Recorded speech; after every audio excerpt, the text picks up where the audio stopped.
Assalamualaikum warahmatullahi wabarakatuh. Sahabat sekalian, ketemu lagi dengan saya Melan Sori di channel ini. Mudah-mudahan sahabat sekalian dalam kondisi sehat walafiat, selalu dalam lindungan dan naungan Allah Subhanahu wa taala. Nah, sahabat sekalian, alhamdulillah kali ini saya bersilaturahim di Sekretariat Kesatuan Aksi Mahasiswa Muslim Indonesia wilayah Bengkulu. Dan hari ini kita akan berbicara dengan aktivis kami Bengkulu. Nanti saya perkenalkan tentang pengkorupsi dana bantuan sosial di masa pandemi layak dihukum mati. Nah, kita ingin tanggapan dari kawan-kawan aktivis kami wilayah Bengkulu. Saya sapa dulu narasumber obrolan red kali ini, Bung Faisal Haris. Assalamualaikum, Bung. Waalaikumsalam. Beliau adalah Ketua Kesatuan Aksi Mahasiswa Muslim Indonesia wilayah Bengkulu. Jadi menguasai wilayah ya? Iya, profesi. Profesi ya, Faisal Haris. Seorang tokoh pemuda juga yang sangat aktif dalam berkegiatan. Kemudian di samping kiri saya ini yang sudah tidak asing lagi ya, sering berorasi dan sering menyampaikan pendapat di muka umum, Bung Hadi Pratama. Beliau adalah Ketua Bidang Kajian Strategis, Ketua Bidang Kajian publik. Kajian publik ya, kebijakan publik atau kajian publik? Kebijakan publik. Kebijakan publik ya, Ketua Kebijakan Publik Kesatuan Aksi Mahasiswa Muslim Indonesia wilayah Bengkulu.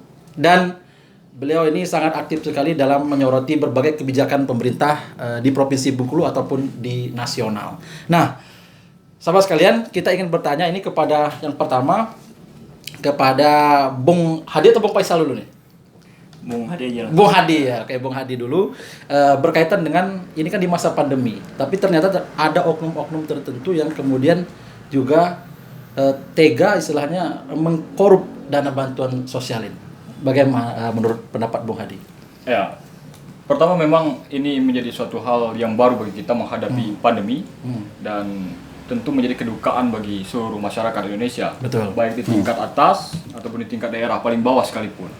Yang paling memprihatinkan di tingkat bawah ini sebenarnya bahwa pandemi banyak yang berpengaruh dalam kehidupan itu, terutama adalah bagaimana hajat hidupnya. Ya, betul.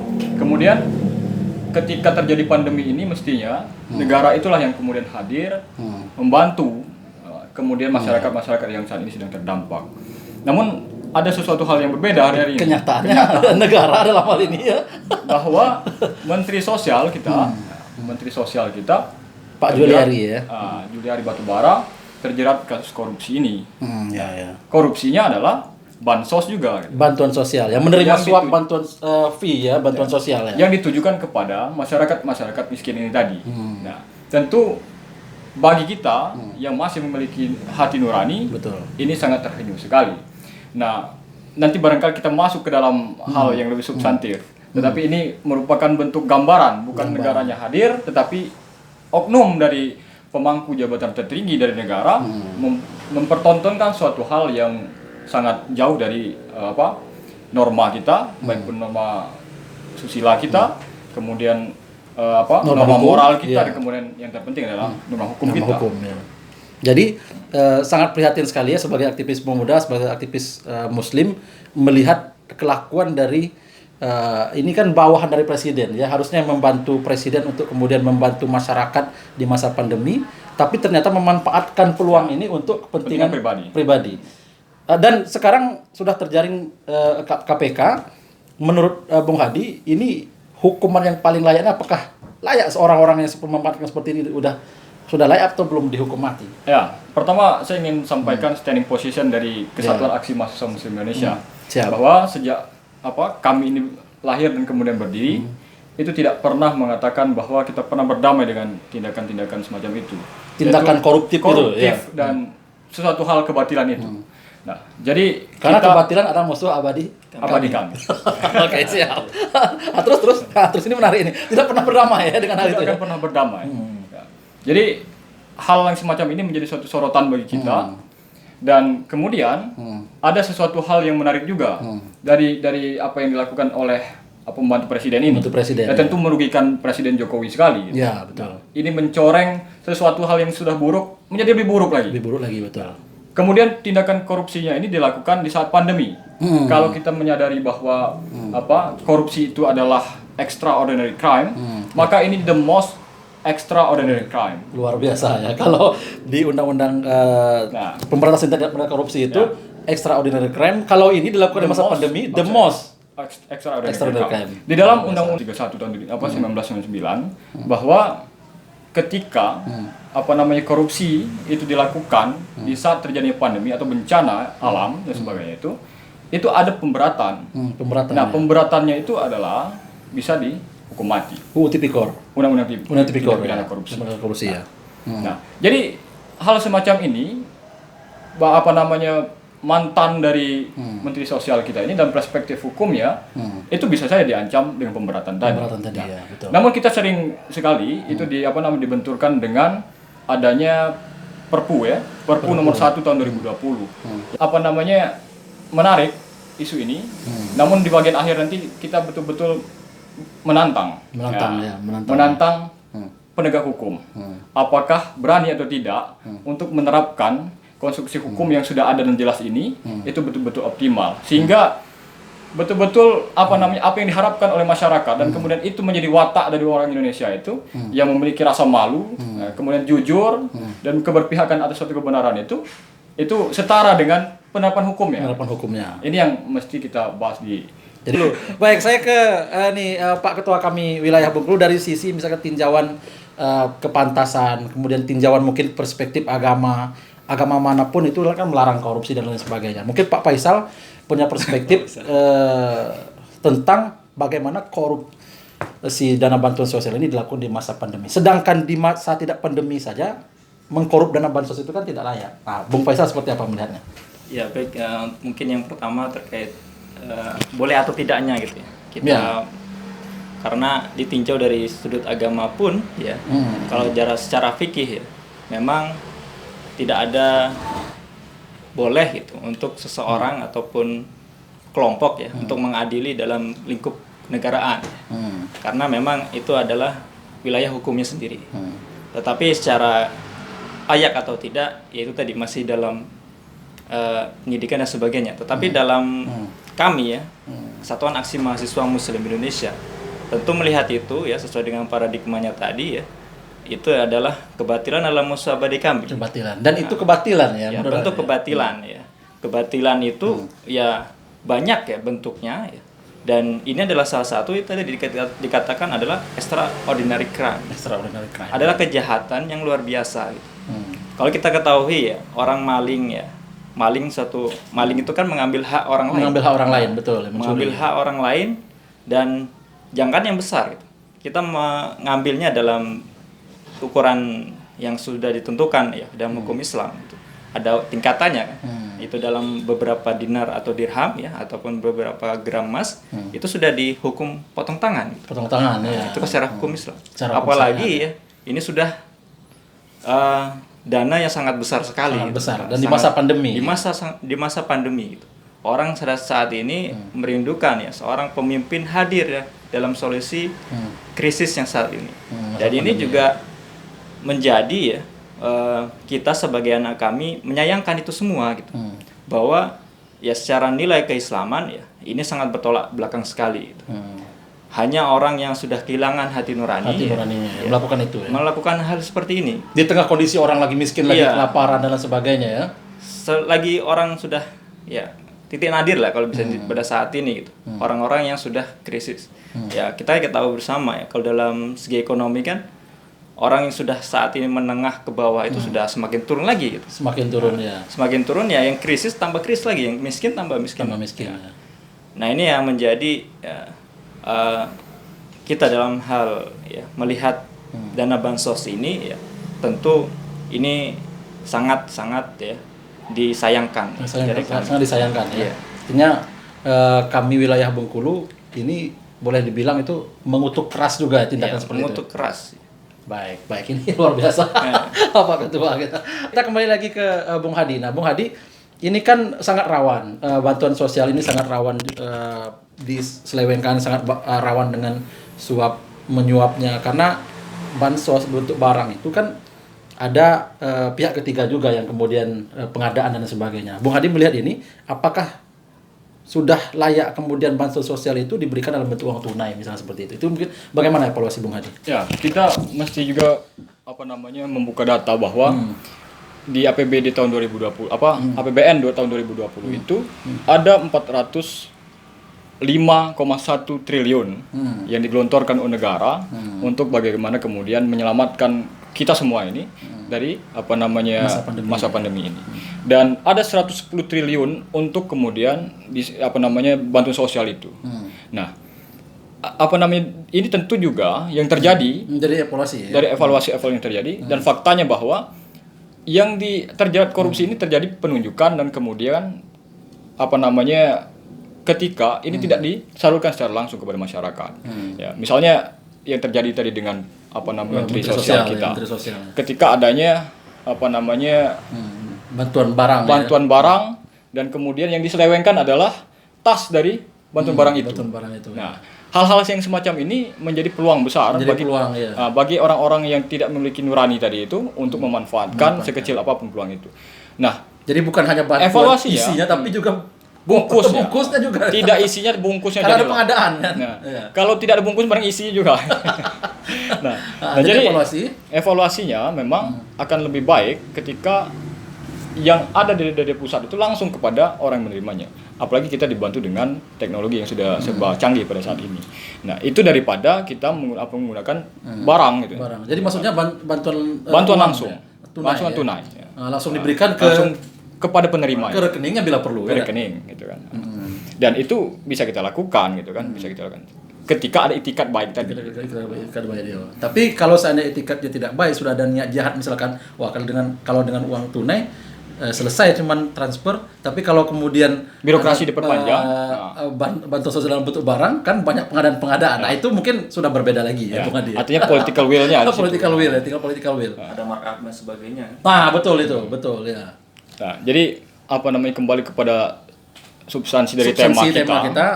Ya betul. Bahwa apakah tindakan koruptif di masa pandemi ini, terutama untuk bansosnya. Untuk bansos ini bisa dihukum mati atau tidak, maka sudah layak atau tidak ya menurut Bung Hadi ya. Maka kita bisa menguraikannya.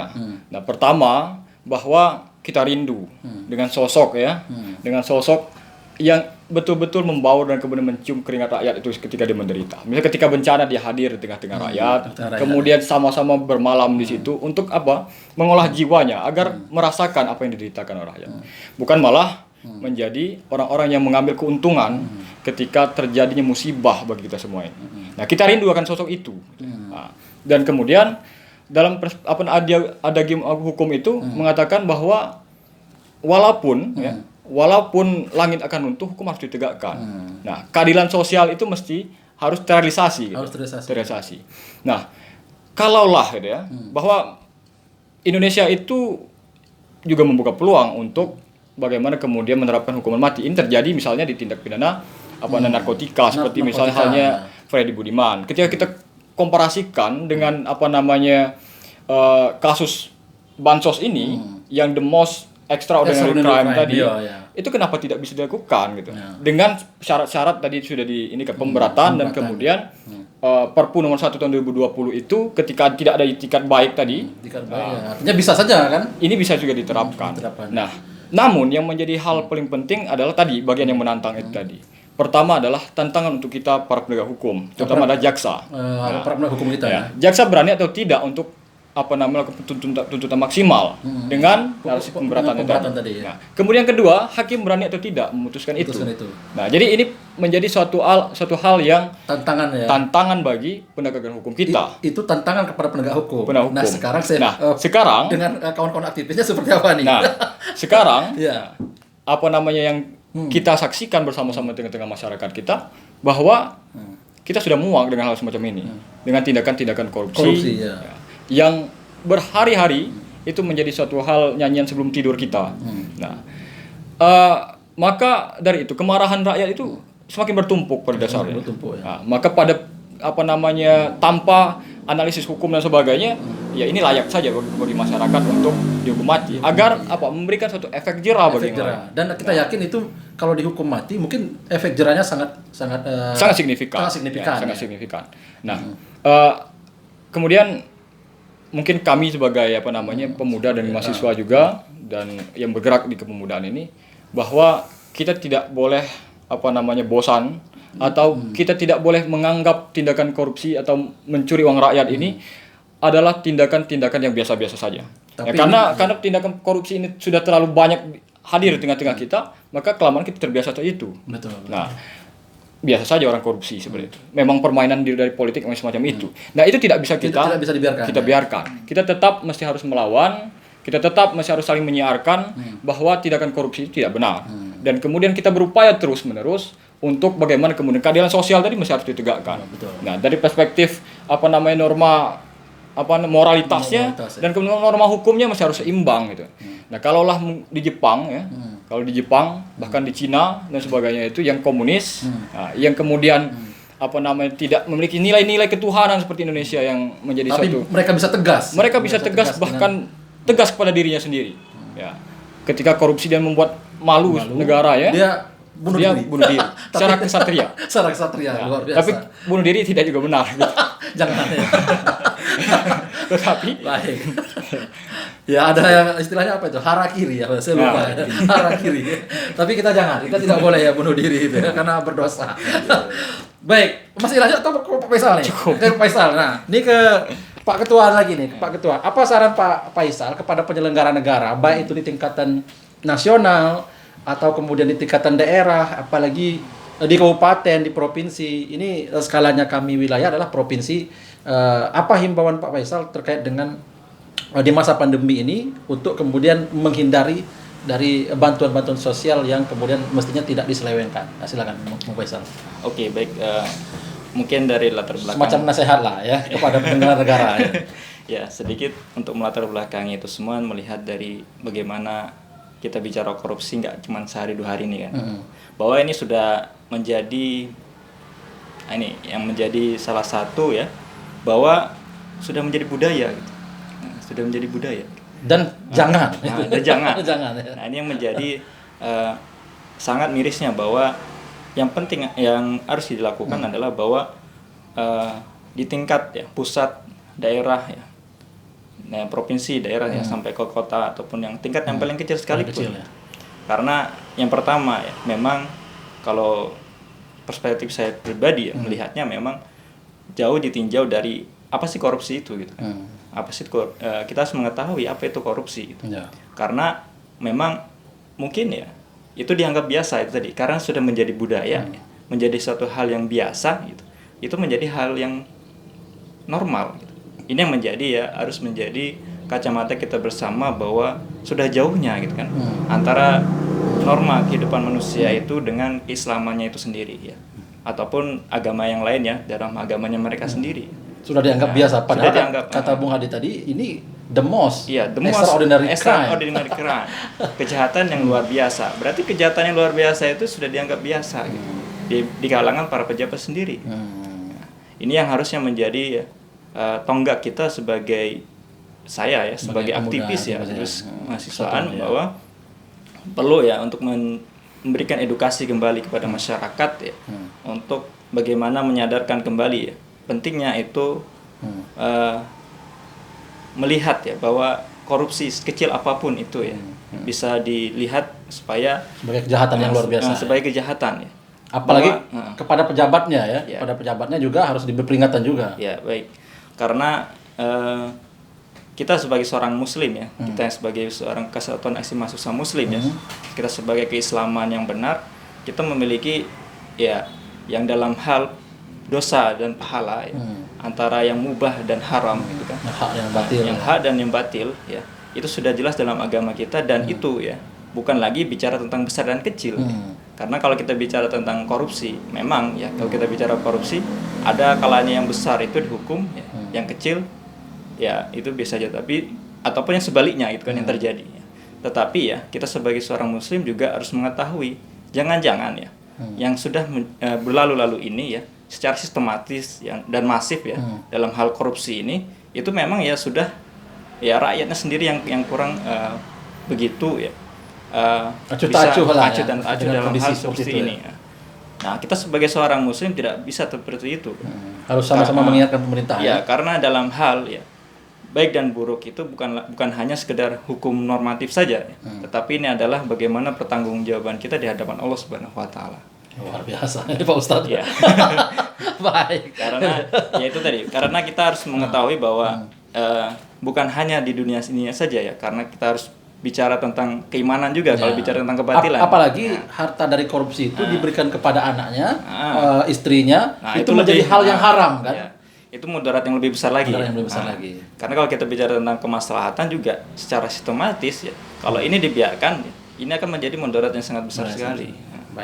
Baik. Nah, sekarang saya mungkin di segmen terakhir, tapi belum terakhir betul, belum penutup kan. Nah, saya ingin ke Bung Hadi menanyakan, di Kota Bengkulu kemarin itu kan ada bantuan sosial dalam bentuk rasmi waktu itu kan, beras dan mie, dan pengadaan itu ada surat cintanya, kemudian juga ada pengadaan stikernya, lalu kemudian juga karung dan lain sebagainya. Dan itu ternyata Bung Hadi menjadi, ini kan bansos juga kan, tapi tingkatan kota. Karena kemudian ini juga saya minta tanggapan lah dengan Bung Hadi kan, ada temuan BPK RI perwakilan Provinsi Bengkulu yang menemukan negara itu rugi 2 miliar lebih dan itu TGR, tuntutan ganti rugi. Jadi harus mengembalikan selisih itu kepada kas daerah.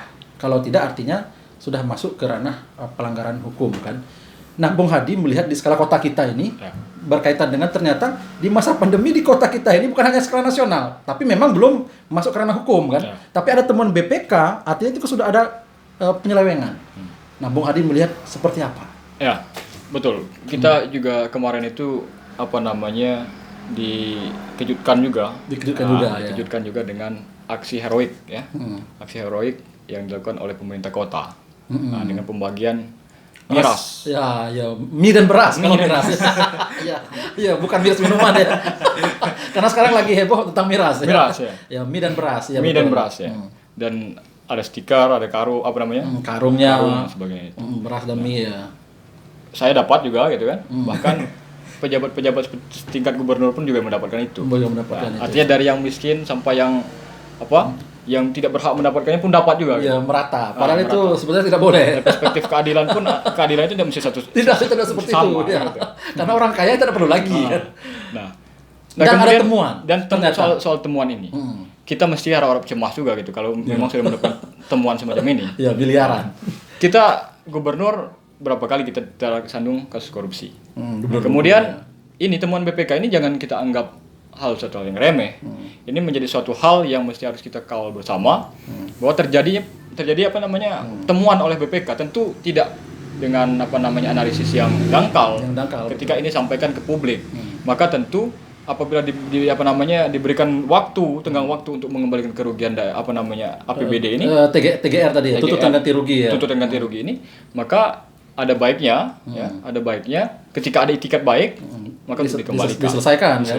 Walaupun sudah ada niat jahat sebetulnya kan, tapi ditemukan. Ya, terjadi itu ada dua kemungkinan, ada niat jahat ataupun ketidakpahaman mengelola keuangan daerah gitu. Wallahualam.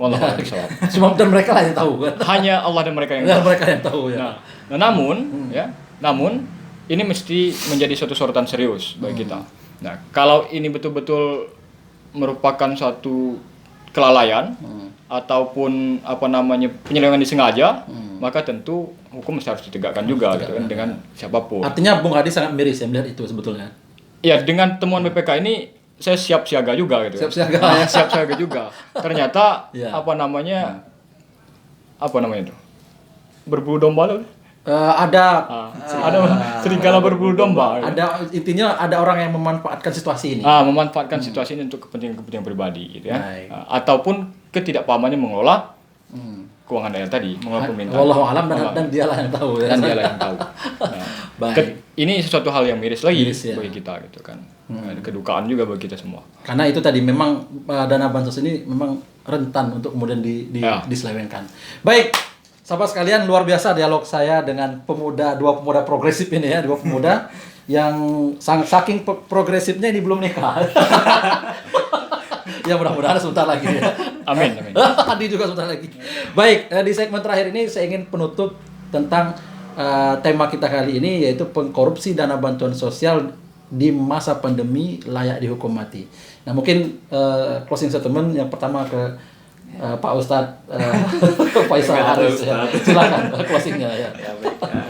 Mungkin ya tidak ada belum Ustadz ya. Ustadz kalau Ustadz udah bisa nulis dan bicara Arab yang lancar. Saya yang manggil Ustadz. Ya. Oke, gimana nih Ya, closingnya baik, kira-kira? mungkin di awal dari ini ya, kan dari bahwa informasi ya, bahwa IPK ya, Indeks Persepsi Korupsi, Korupsi, ya. ya. Itu Indonesia saat ini sedang menurun gitu. Sudah menurun betul ya. Ya menurun karena itu tadi ya, bahwa dunia sudah melihat bahwa Indonesia ini sudah tidak bisa lagi ya mengendalikan bagaimana korupsi itu pada saat ini gitu. Nah ini itu tadi bahwa ini sudah menjadi sistematis gitu. Bahwa rompi oren itu ya, Siap menanti. rompi oren itu sudah tidak lagi menjadi suatu hal yang ditakuti. Takuti ya. Tetapi mereka hanya menunggu kawan-kawan sesudahnya ataupun sebelumnya yang belum tertangkap. Nah itu yang menjadi bahwa tidak ada efek jerah dari mereka. Ya, tidak ada efek jerah dari pelaku korupsi walaupun extraordinary crime, walaupun ini kejahatan luar biasa, ya sudah tidak ada lagi rasa malu ya. Bahkan tidak ada rasa, tersangka itu dada-dada. ya itu. Apalagi Ya. ya, para tahanannya divaksin duluan. Jadi himbauan Pak Faisal apa nih? Agar Himbauannya. kembali apa misalkan Nah, kembali lagi bahwa penegakan hukum ya secara Harus adil ditegakkan, ya, ya. bahwa melihat persepsi masyarakat pada saat ini harus ya secara realitas ya para penegak hukum harus melihat ini semua. Ya. baik. Jangan sampai ya cara pendekatan ataupun kalau misalnya seorang hukum kan seorang mahkamah itu kan dia kan mengambil dari segi paradigmanya kan, ada paradigmanya. Dan yang harus paradigma seperti ini harus dilihat ya, lebih dalam lagi bahwa ini sudah menjadi ya, akan terus ya akan dibedah terus nanti. Seperti ibaratnya fenomena gunung es gitu kan. Nah, ini yang harusnya seorang Cepat hukum dicegah. harus dicegah, ya. Harus menjadi ini peringatan bagi kita semua, jangan sampai ya keadilan tidak bisa ditegakkan di muka bumi, maka Allah yang akan mengambil keadilannya itu. Baik. Terima kasih Pak Faisal. Luar biasa closingnya. Kemudian ke Bung Hadi. Ya, fenomena korupsi di negara kita menjadi suatu fenomena yang mengerikan. Karena memang kita lihat bersama KPK dari beberapa waktu yang lalu dia mengalami pelemahan fungsi dan sebagainya. Ya, betul. Kemudian sampai ke sini masih ada harapan untuk KPK itu bisa kemudian menangani kasus-kasus korupsi yang tidak pernah terungkap selama ini. Nah, ketika terjadi misalnya dada-dada dan sebagainya itu bentuk suatu penghinaan bagi negara betul, hukum ya. kita. Sambil senyum-senyum dia. Ya. Jadi inilah kemudian menjadi suatu penyadaran bagi kita bahwa penegakan hukum itu mesti harus dilakukan secara serius. Ada dua hal yang mesti harus menjadi ini kita, sorotan kita adalah penguasa dan kemudian penegak hukumnya. Penguasa jangan sampai karena adalah orang-orang bagian dari mereka kemudian melakukan intervensi kepada penegakan hukum. Dan kemudian para penegak hukum mesti juga menegakkan hukum itu secara proporsional, secara berkeadilan. Yang kemudian menjadi suatu harapan bagi masyarakat. Nah, kemudian masuk ke dalam suatu tema kita ini, apakah bisa dihukum mati atau tidak, layak atau tidakkah? Maka saya katakan bahwa ini layak untuk dihukum mati. Karena mengapa? Kemaslahatannya itu lebih besar nampaknya untuk memberikan efek jerah. Karena orang melakukan hitung-hitung. Ketika melakukan korupsi sekian miliar, sekian triliun dibandingkan dengan hukum 4 tahun, 3 tahun dan sebagainya, ya dianggap saja betul ya, untung dan rugi. Tidak lagi bicara soal norma-norma lain, apalagi norma agama dan sebagainya. Tapi kalau hukuman mati ya mungkin ada ya penjara. Ketika ini satu saja yang dihukum mati, mungkin yang lain juga akan berpikir lain. Ini kesempatan bagi negara betul-betul untuk betul-betul menegaskan ini negara hukum yang memiliki suatu prioritas, yaitu keadilan, kepastian dan kemanfaatan bagi negara kita. Baik, luar biasa. Jadi Bung Hadi ini memang backgroundnya hukum. Ini ngambil hukum, konsentrasi hukum apa nih? Hukum tata negara. Hukum tata negara ya. Jadi dosennya Pak Profesor Juanda. Profesor Juanda ya mantan ini kita. Dan lain-lain. Baik, luar biasa dialog singkat saya pada kali ini. Saya langsung berkunjung ke sekretariat di kantor mereka di Kesatuan Aksi Mahasiswa Muslim Indonesia wilayah Bengkulu. Terima kasih Bung Faisal sebagai ketua dan Bung Hadi. Terima kasih, tetap semangat untuk kemudian menyuarakan melawan tindak korupsi, melawan pejabat-pejabat yang korup. Demikian, semoga bermanfaat. Assalamualaikum warahmatullahi wabarakatuh. Waalaikumsalam warahmatullahi wabarakatuh.